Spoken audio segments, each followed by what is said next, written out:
Okay, we're going to go ahead and get started. Welcome to the Community Support Waiver Town Hall.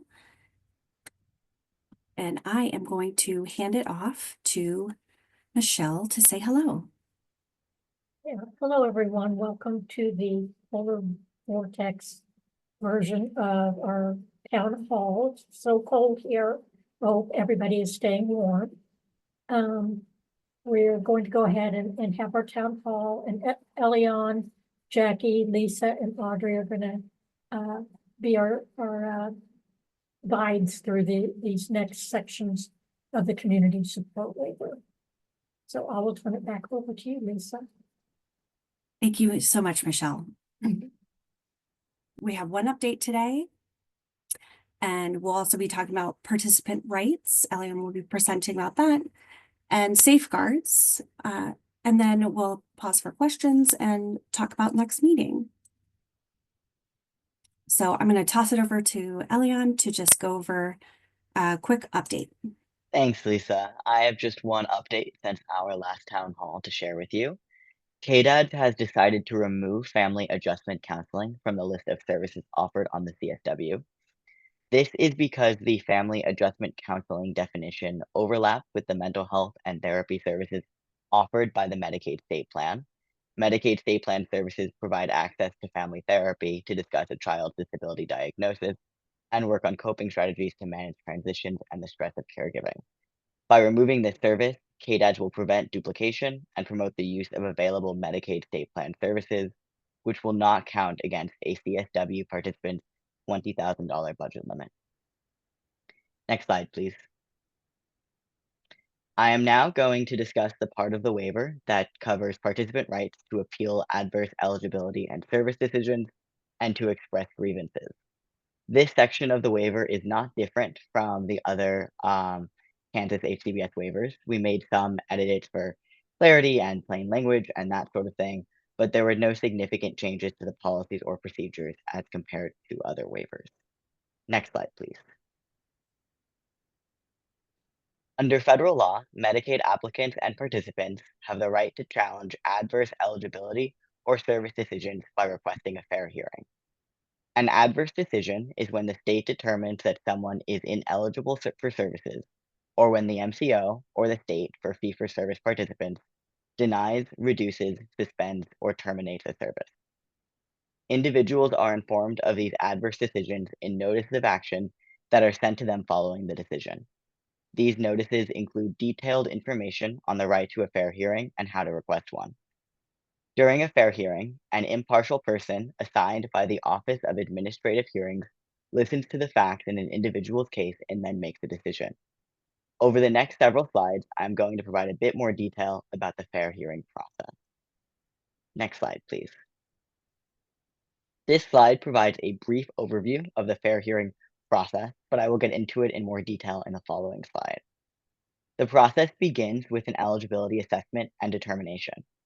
A person who is deemed ineligible for services, and this includes both new applicants and individuals whose reassessment results in a change from eligible to ineligible, may repeal that decision by requesting a fair hearing. When a person is determined to be eligible for CSW services, they then enter the service planning stage. At this point, a service plan is developed that outlines the frequency, type, and duration of services an individual may receive. Individuals may appeal service decisions when the MCO denies, suspends, reduces, or terminates a service. This is called the MCO appeal process. Participants must first go through their MCO's internal appeal process before they may request a fair hearing. If an appeal is unsuccessful, the individual may then request a fair hearing to reverse the adverse benefit decision. If the participant's appeal is successful, the MCO will then begin covering the services in question. Next slide, please. Kansas contracts with CDDOs who determine if individuals are functionally eligible for the CSW. CDDOs conduct level of care assessments to make this determination. Individuals who are applying for or renewing their Medicaid eligibility may request a fair hearing if the state determined that they are ineligible for services. Current participants have the right to have their benefits continued during the fair hearing process.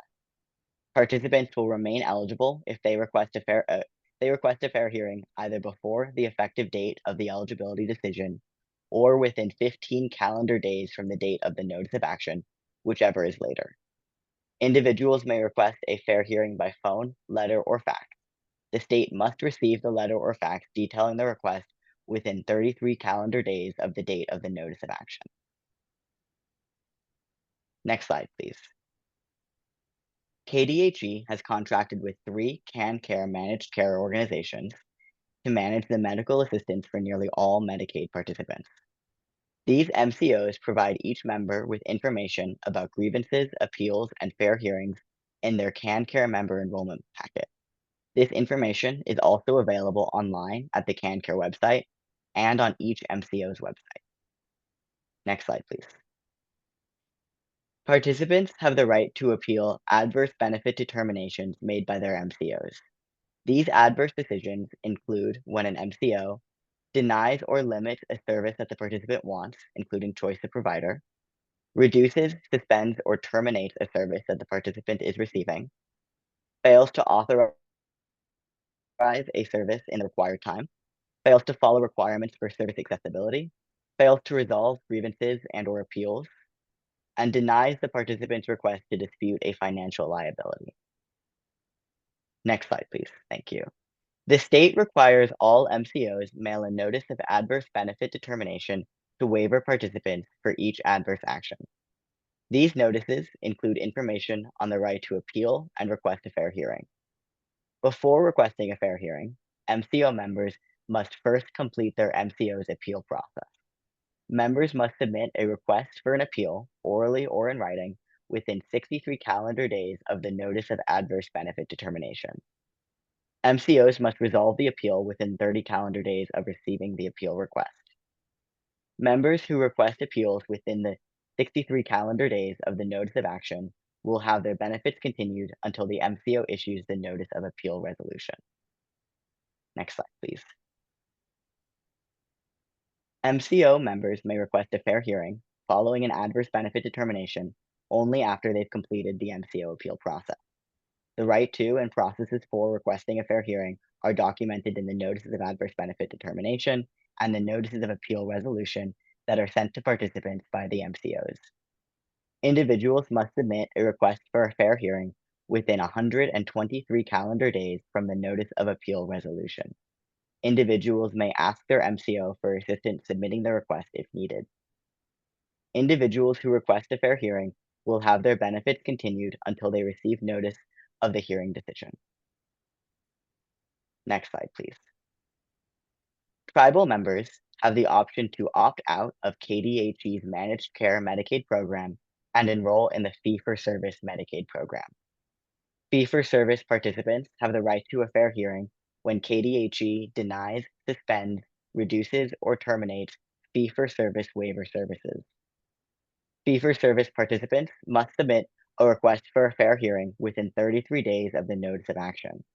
Fair hearing requests may be submitted orally or in writing. There is no required appeal process before fee-for-service participants may request a fair hearing. Fee-for-service participants can request a fair hearing as soon as they are informed of an adverse benefit determination. Next slide, please. Over the next few slides, I will discuss the grievance process for Medicaid applicants, MCO members, and fee-for-service participants. Next slide, please. Eligibility grievances are complaints an individual has about their experience with the eligibility process. Individuals may submit grievances about anything related to the eligibility process, except for disputing the final eligibility decision. The CanCare Clearinghouse screens Medicaid applicants for initial Medicaid eligibility, including residency and financial eligibility. Individuals can submit eligibility grievances in writing or by phone to the CanCare Clearinghouse at any time. KDHE will call or send a letter of grievance resolution to the applicant or their authorized representative within 30 calendar days after the grievance is resolved. Next slide, please. Examples of eligibility grievances include poor behavior by an employee of the Can Care Clearinghouse during the eligibility or renewal process, failure to respect the rights and dignity of an applicant during the eligibility or renewal process, concerns about access to care during the eligibility or renewal process, or dissatisfaction with customer service. KDHE tracks all grievances and resolutions. Next slide, please. MCO members or their representatives may submit a managed care grievance on any matter other than an adverse decision or action at any time. Examples of managed care grievances include poor quality of care or services provided, poor behavior by an employee of the MCO or the service provider, failure to respect a participant's rights and dignity, failure of the MCO to pay for a service provided to a participant. Next slide, please. MCOs must send a grievance acknowledgement letter for each grievance they receive within 10 calendar days from the date of receipt. MCOs must resolve grievances and mail the participant or their representative a resolution letter within 30 days. All grievances that involve quality of care are referred to the MCO's clinical staff for investigation. Next slide, please. Fee-for-service participants may submit grievances to express dissatisfaction about any fee-for-service matter, including an adverse decision, at any time. The state must resolve grievances within 30 days of receiving the grievance and inform the participant or their representative of the resolution by telephone or letter. Next slide, please. I will now pause for any questions or comments. Feel free to put your questions in the Q&A, and I will answer them as they come in. Great, thank you so much, Elian. And then I'm going to hand it over, if there are questions, to communications expert Caroline. Hi, everyone. You're welcome to submit your questions via the Q&A or raise your hand if you have anything you'd like to ask about what Elian went over or the CSW in general.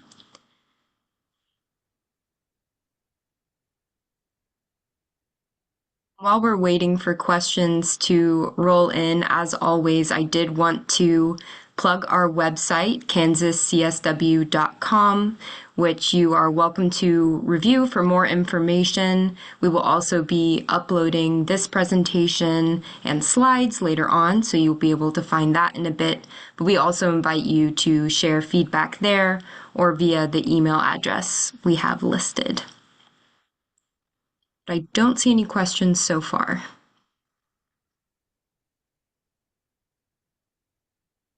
Which is okay too. I know we threw a lot of information at you all about grievances, etc. So we're always more than happy to address questions at a different time. But we'll just leave it open for another minute. Sounds good.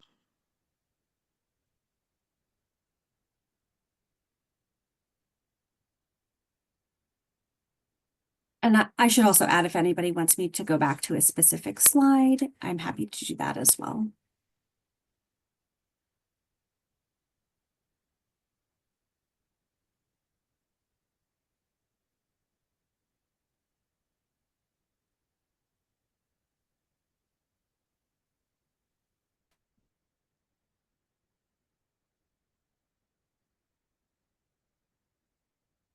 Okay, great. Oh, Did get a question hooray. from an anonymous attendee. Okay, this one is for Elian.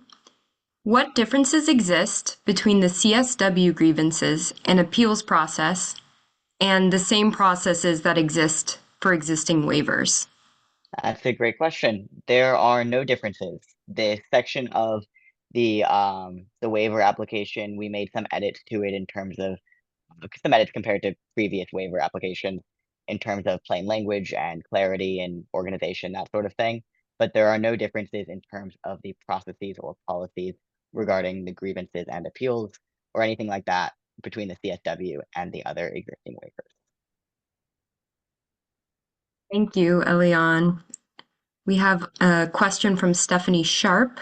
I'm not sure who the best person would be to answer this one, but it says, so the CDDOs will be contacting us to confirm eligibility?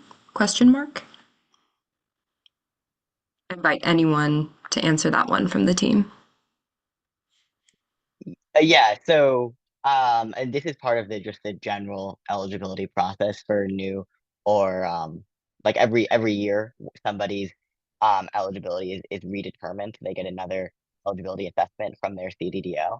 So if somebody's already a participant on a waiver, so for example, once the CSW is up and running, person who is an existing participant on that CSW will have their eligibility renewed, but KDHE does that initial contact for those eligibility, that starting off that process, and then you'll get the assessing entities who will perform those level of care assessments. As for, I see another question about the request deadline. So there are different periods. Sorry, Lisa, are you on slide 10 right now? Yes, you are. There are different request deadlines depending on the type of appeal somebody is going through. So in this case, for eligibility determination, in which a person was changed from eligible to ineligible, or their initial eligibility assessment resulted in an ineligible determination, they have 33 days to request a fair hearing from the date that they receive their notice of action. For other sorts of other sorts of appeals, there are 15 days. So, oh, okay. I'm sorry. I am misspeaking here. So there are 33 days from the date of the notice of action to request a fair hearing for an eligibility determination. So that's what it says on the slide.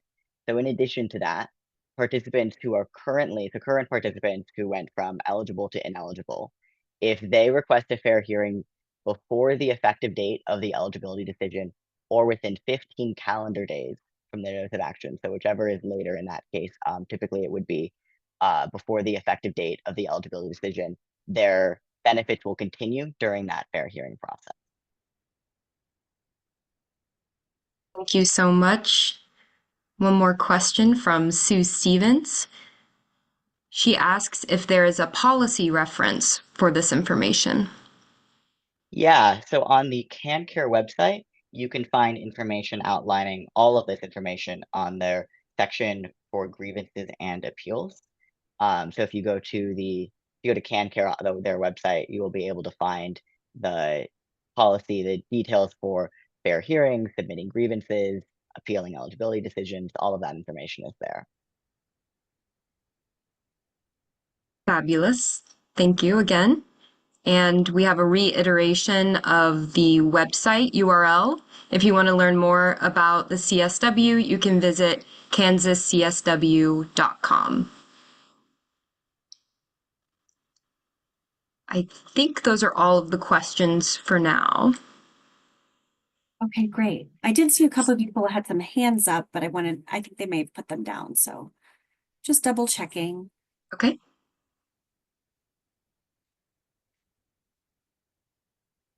Okay, yes, I think folks did lower their hands. So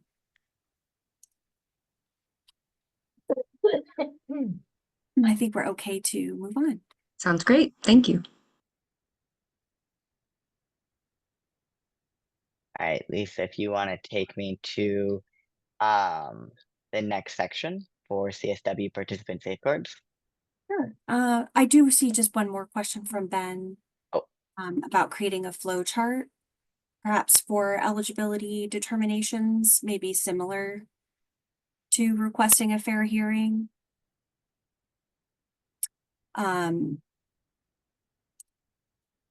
So maybe we can discuss that over. So thank you for that feedback, Ben. And I'm just going to go through here really quickly.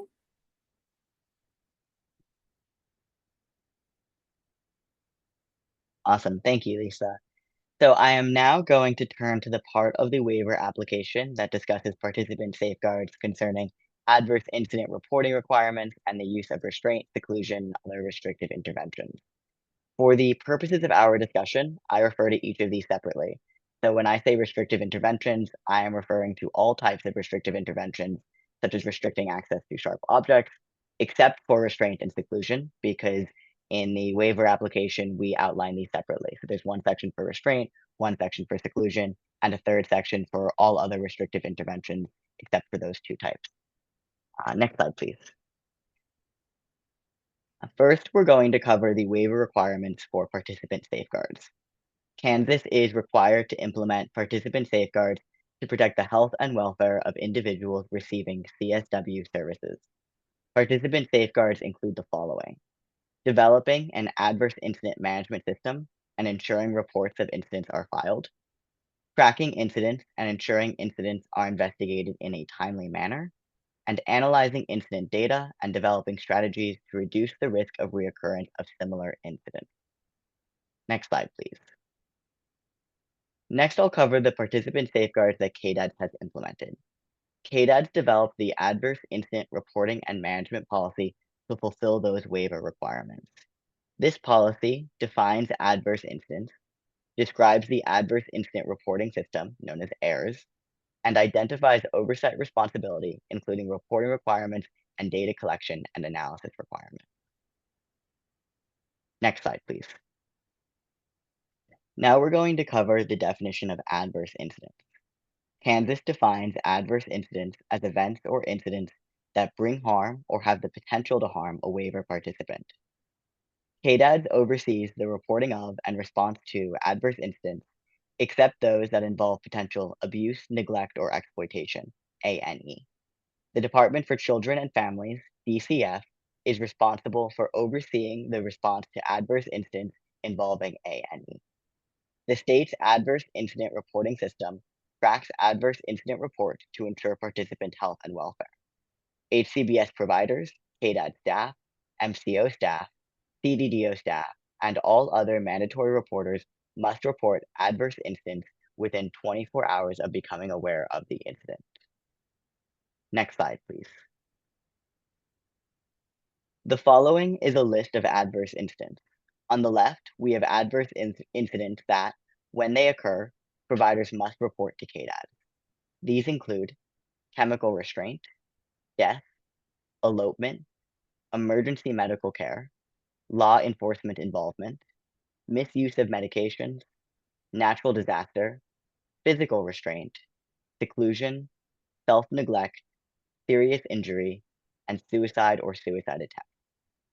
On the right, we have the incidents that require a report to both KDAD and DCF. These are abuse, exploitation, and neglect, again referred to as ANE. Abuse also includes the unreasonable use of physical or chemical restraint, isolation, and medication that harms or is likely to harm the participant, or that is used as a punishment or for convenience. Abuse also includes fiduciary abuse. Next slide, please. Next, we're going to discuss the reporting requirements for all adverse incidents not involving abuse, neglect, or exploitation. As mentioned, all adverse incidents must be reported to AIRS within 24 hours of the provider learning of the incident. KDAD's Program Integrity and Compliance Specialist, PIC, review all reports submitted to AIRS within 24 hours and determine if the report meets the definition of an adverse incident. Reports that do not meet that definition are screened out. Any report that indicates criminal activity has occurred is also reported to law enforcement. PICs then determine the level of severity for each screened-in adverse incident and send the report to the participant's MCO within 1 business day. Next slide, please. The MCO has 30 days to investigate the incident and submit their findings and any follow-up actions back to AIRS for KDAD to review and confirm final resolution. PICs review all MCO findings and will return the report back to the MCO if more information is needed. Follow-up actions may include developing a backup plan or behavior support plan, referring the participant for behavioral health services or community resources, developing a corrective action plan, changing the person-centered service plan, initiating a quality of care review, or other actions. PICs monitor any remediation efforts and enforce corrective action plan timelines. KDADs and MCOs meet monthly to discuss trends in adverse incident reporting and to address any extraordinary issues. Next slide, please. Next, I'm going to talk about the reporting requirements and response process for adverse incidents that involve either abuse, neglect, or exploitation. As mentioned, providers must submit reports of adverse incidents involving A&E to KDAD's AIRS and DCF within 24 hours of learning of the incident. For incidents involving potential abuse, neglect, or exploitation, DCF takes the following steps. DCF will notify law enforcement if the report appears to indicate that a criminal act has occurred. DCF will make a face-to-face visit with the involved participant within 24 hours when the report indicates imminent danger to the participant, within 3 business days for all reports of suspected abuse when the report does not indicate imminent danger, and within 5 business days for reports of neglect or financial exploitation when, again, the report does not indicate imminent danger to the participant. DCF will then complete an investigation within 30 business days of receiving a report of abuse or neglect, and within 60 business days of receiving a report of financial exploitation.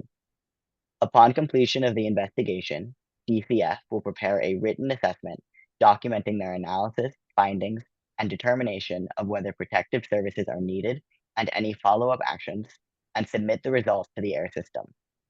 DCF will also forward substantiated findings of abuse, neglect, or exploitation to proper regulatory authorities.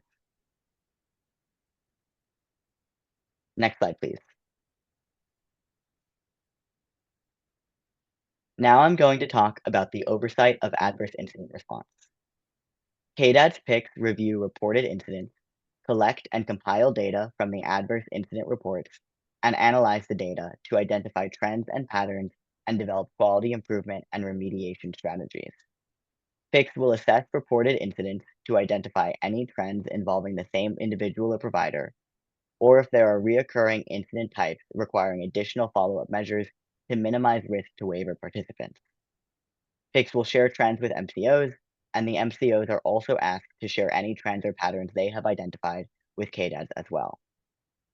KDADs also hosts a quarterly MCO adverse incident remediation audit meeting during which they review MCO reported adverse incidents within AIRS to evaluate MCO performance in reporting, resolving, and preventing adverse incidents. Next slide, please.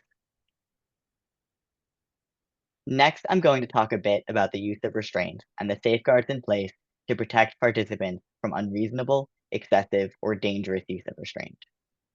Next slide, please. Kansas is required to develop and implement policies and procedures regarding the allowed use of restraints. If restraints are allowed, KDADs must ensure that all uses of restraint adhere to policy and follow-up guidance in order to protect participants. Next slide, please. Now I'm going to talk about those safeguards that are in place to protect participants when restraints are used. KDADs has decided to prohibit physical and mechanical restraint on the CSW. Chemical restraints will be allowed. Medications that are used as restraints, these are chemical restraints, must be authorized in a participant's behavior support plan, which is reviewed and approved by the Behavior Management Committee. Chemical restraints may only be used when all less restrictive interventions have been exhausted and are limited to situations where there is a serious, probable, and imminent threat of bodily harm to the participant or to others by the participant.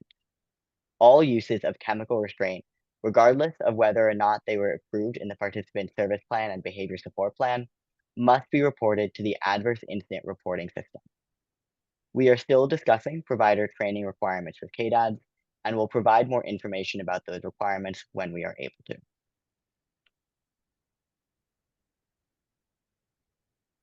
Next slide, please. Now we're going to cover policies around alternative strategies to avoid the use of restraint.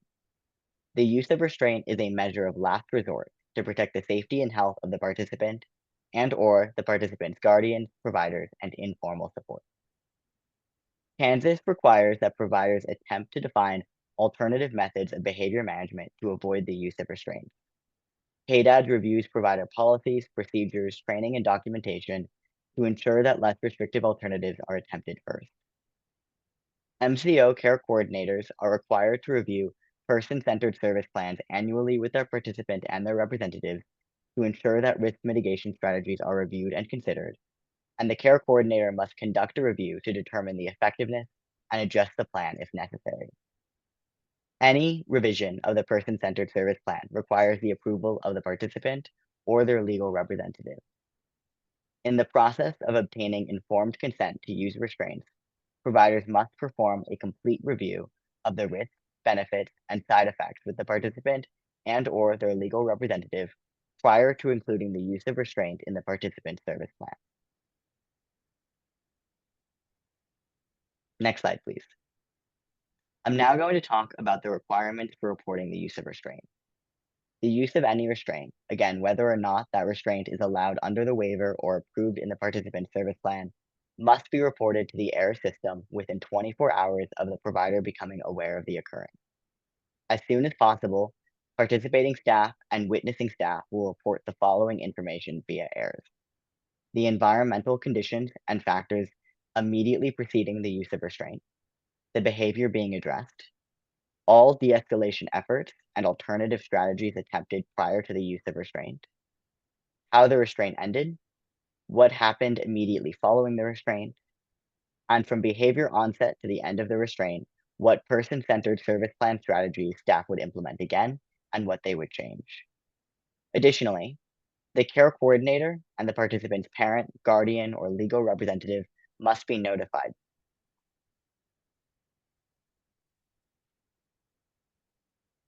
Next slide, please. I'm now just going to take a second to talk about the education and training requirements for providers. Providers must receive training specific to restraint that covers the following topics: the proper use of positive behavior support techniques and strategies to minimize the use of restraint, safe administration of restraint, physical safety during emergencies, identification of the effects of restraint on the participant, including physical signs of distress and the need for medical attention, methods to explain the use of restraint to parents or caregivers of the participant, and documentation and notification procedures. Next slide, please. I'm next going to talk about participant safeguards regarding the use of seclusion and other restrictive interventions. Next slide, please.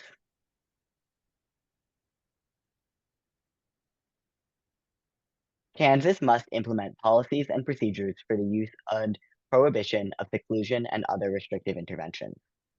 Seclusion refers to the involuntary confinement of a participant alone in a room or area from which they are physically prevented from leaving. As mentioned previously, the term restrictive interventions includes restraint, seclusion, and all other restrictive interventions, such as restricting access to sharp objects. But again, for the purposes of our discussion, I refer to each of these separately. So when I say restrictive interventions, I am referring again to all types of restrictive interventions except restraint and seclusion.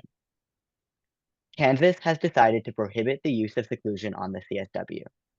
Kansas will allow the use of other restrictive interventions, except, as previously mentioned, physical and mechanical restraint.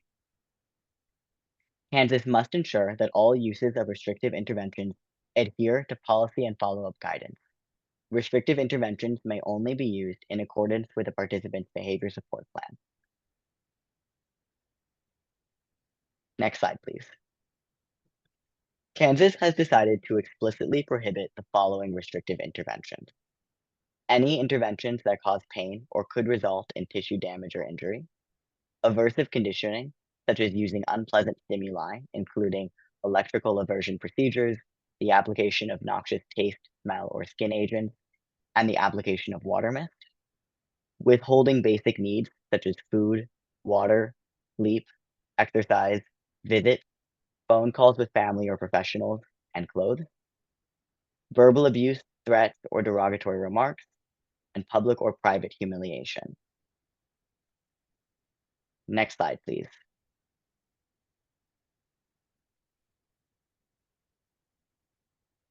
These restrictive interventions are also prohibited under the CSW. Assigning hard or strenuous work beyond the capacity or typical functioning of the individual, deprivation of educational services, discipline that is out of proportion to the behavior or occurs more than 12 hours after the behavior occurred, and the use of police presence or emergency rooms as a principal strategy of behavioral support. Next slide, please. I also have a list for you of restrictive interventions that Kansas plans to identify in the waiver as being commonly allowed. As with all restrictive interventions, and in compliance with the HCBS settings final rule, restrictive interventions may only be used when there is a serious, probable, and imminent threat of bodily harm, and after all less restrictive methods of intervention have been exhausted. Any modification or restriction of a participant's rights and freedoms must be supported by a specific assessed need and be approved by the participant or a legally authorized representative who has the authority to restrict the specific right. This is not an exhaustive list of all allowable restrictive interventions or anything like that, but CMS does require that we provide a list of the types of interventions that are and are not allowed. So again, here is this list of common allowable restrictive interventions. Restricting access to sharp objects, weapons, or other items that pose a serious threat to the health or safety of the participant or to others by the participant. Restricting internet access, including installing filters to manage explicit content.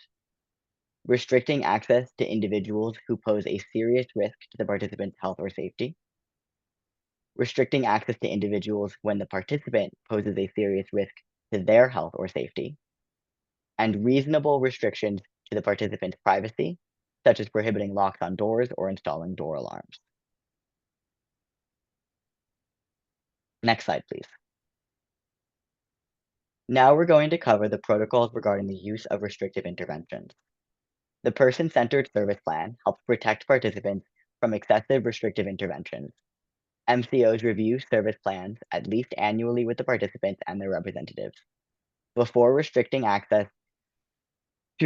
participant's access to people, places, or things that put the participant's health, safety, or welfare at risk, MCO care coordinators and TCMs must consider the following: the person's history of decision-making, the possible long and short-term consequences associated with poor decision-making, the possible long and short-term consequences of increased direction and control by staff, the safeguards available to protect the person's rights, and whether more direction should be provided, including details about the proposed support that causes the least intrusion while adequately protecting the participant.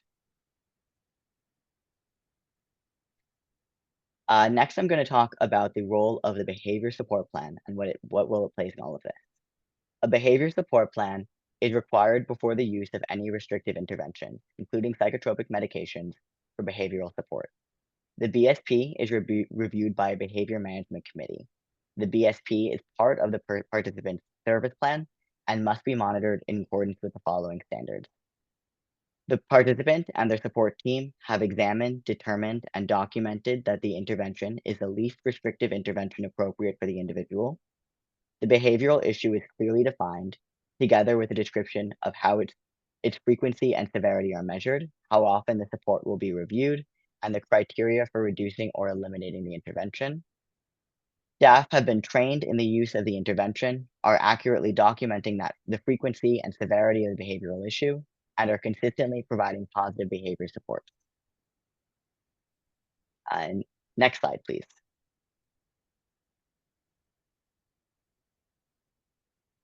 We are still in the process of determining how this training will be provided with KDEBs, but providers must, at a minimum, know about and be responsive to the participant's health services and equipment needs, know how to access DCF and identify and report adverse incidents, be trained in CPR and first aid, and be trained in the appropriate use of the restrictive intervention, accurately document the frequency and severity of the behavioral issue involved, and consistently provide behavioral support. I don't know, Michelle, if there's anything else you would like to add to this. Again, just noting that we are still in the process of discussing training requirements. Yeah, we'd welcome, we're still in the process, we'd welcome feedback from folks on anything they'd like to see here. Yep, absolutely. And with that, I can pause here for questions, comments, anything like that. I see a few have been put in the Q&A already. Thank you so much, Elion. Yes, we have a queue of questions here, starting with two from Jeanette Livingston. And she asks, are harnesses designed to prevent an individual from leaving a moving vehicle considered mechanical restraints? It's a great question. I believe the answer to that would be no, in the context of it being inside of a moving vehicle. Michelle, I'm not sure if you have any more information to add to that. Jeanette, yeah, I'm not sure about that one. It may be considered, we have to take that back. Yeah, thank you. We can make a note to discuss that. Great. Thank you both. We have one more question from Jeanette asking, will the restraint education and training be standardized or will it vary by provider? I am not sure if that is a question we're prepared to answer just yet. I think in general, it is probably safe to say that the training requirements will be per waiver, and potentially with additional requirements for specific services. But as mentioned, we are still working through the specifics of the training requirements and oversight of them. Thanks, Elion. Another question about training from Noelle Marie. She asks, who will be responsible for the training you described for personal attendant services that are directed by the individual, not an agency? Yeah, also, again, in this type of question is one that I'm not sure I'm prepared to give you a full answer to right now, as we're still working out the details. Um, but if a person were self-directing their services, there might be specific requirements before that services could be provided. If the person, for example, may have to the background check or things like that, like those are requirements that are sometimes required for self-directing. And so we will be discussing what sorts of additional requirements may be required for individuals who are providing self-directed services. Great, thank you. Another question from Noelle. Who is responsible to submit the AIRS report for incidents? The only providers involved would be the TCM and FMS provider. I'm assuming this is also in the context of people who are self-directing their services, but yes, anytime a service provider or other mandatory reporter becomes aware of an adverse incident, they would need to report it via the AIR system. So it could be the TCM or the FMS provider. It could be somebody providing personal care services. Um, again, I think as we get more specific into the types of training requirements, and what requirements, if any, are present for people self-directing, we will want to make sure to hammer out the specifics of that type of question as well. Thank you so much. A question from Tammy Roost. I've never seen internet access on a list of restrictive interventions. Do you have examples of what this restriction would be utilized for? It continues, so anyone that has a restrictive intervention needs to have a BSP. Does this include participants that are living in a group home setting where they only have a restriction due to another individual in the home? Yeah, so to answer the second part first, yes, anyone that has restrictive intervention needs to have a behavior support plan. Behavior support plans are also available for individuals who have a challenge that is being monitored, and may not currently have any restrictive interventions regarding that behavioral difficulty, but nonetheless, the behavior itself is being monitored, so those people would have a BSP as well. As regard participants that are living in a group home setting where they only have a restriction due to another individual in the home, I'm not completely clear on what this would mean, but if a participant is it needs restrictive interventions because of behavior that they are exhibiting towards another individual in the home, that would certainly warrant BSP. For like the final settings rule requirements, if somebody is in a group home and that individual has a restrictive intervention regarding, say, access to sharp objects, all of the other residents of that home would need to have a plan in place so that that one individual's restrictive intervention wasn't restricting the rest of those residents' access to, say, kitchen items or what have you.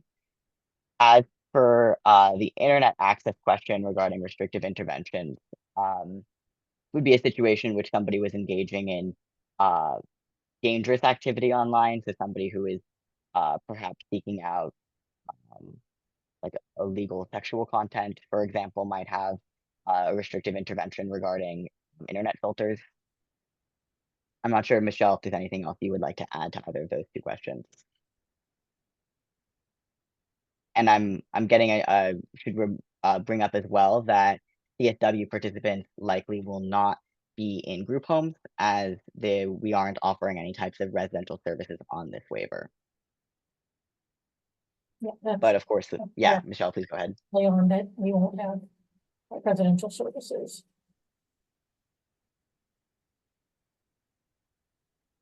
Thank you both. We have a question from an anonymous attendee. If someone was in need of nutrition and food in the home, would that fall under individual directed goods and services? Yep.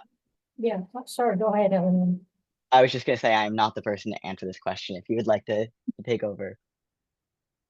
So individual goods and services would be services to help you maintain in the home. Potentially you could have a grocery service that brings things to your home. Maybe a cleaning service or a Roomba if you needed to have help with vacuuming, that sort of thing. The meals themselves, I'd have to take that back. Usually that's a separate service outside of goods and services, but we can look at that and see if that could possibly fall under there. Thank you, Michelle. We have a question from Tom Lang asking, who assumes the costs of staff training for the person who is self-directing? Thanks for this question. I wish I had more right now to offer you all with these training related questions. We are just still working through the training process, so I can't, as of yet, give you any kind of definitive answer to that, but it is certainly a question that we will need to answer as we work to hammer out those training requirements and processes. We're also doing a rate study right now, and those would have to be included in the rate that is paid for that service. So they would have to come out of the rate for that particular service. Thank you, Michelle. Thank you. I'd like to take a second also to just plug our email list to stay up to date on all things CSW, as we're mentioning certain things we're going to learn about down the line. If you'd like to stay in the know, please feel free to join that on our website.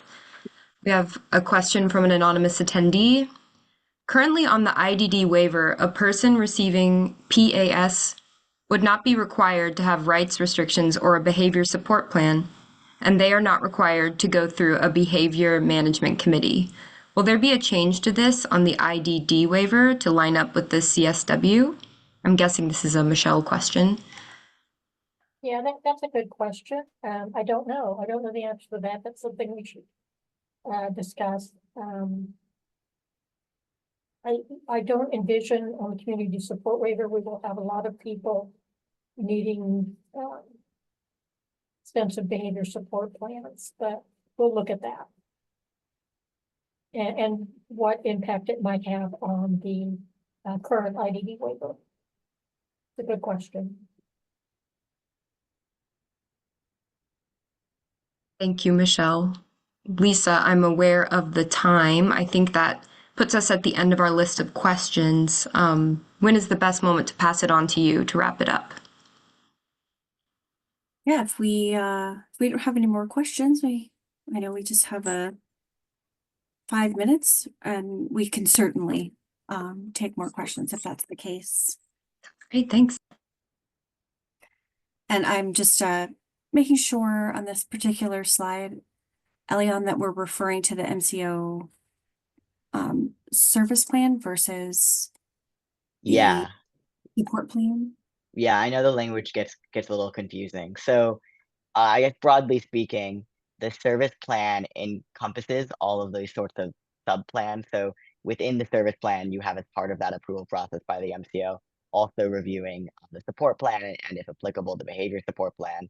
So all those sorts of pieces, the support plan and the behavior support plan, um, combined with the remainder of the service plan are all sort of collectively reviewed by the MCO annually. So a person who didn't have a behavior support plan or didn't have any restrictive interventions, right, their MCO would still be reviewing the ECM support plan as part of their service plan review process, but they wouldn't need to be making any considerations regarding restrictive interventions or restricting access if that person did not have a behavior support plan. Great, thank you for explaining that. Okay, and we're going to talk about the next meeting. So let me just toggle through here. And we just want to say thank you very much for attending today. So our next meeting will be Wednesday, March 19th from 2 to 3 p.m. And I just want to thank everyone, our interpreters, for joining us today. And I know I saw some of our technical advisory group members ask questions and in attendance today. So thank you for those extra efforts the TAG group made. So we appreciate any feedback that you have about this presentation. And again, it will be placed on the website, the Kansas CSW website. And feel free to email us if you have any specific questions or have feedback, but we'll continue to work with you all through the CSW process. So thank you very much. Thank you so much, everyone.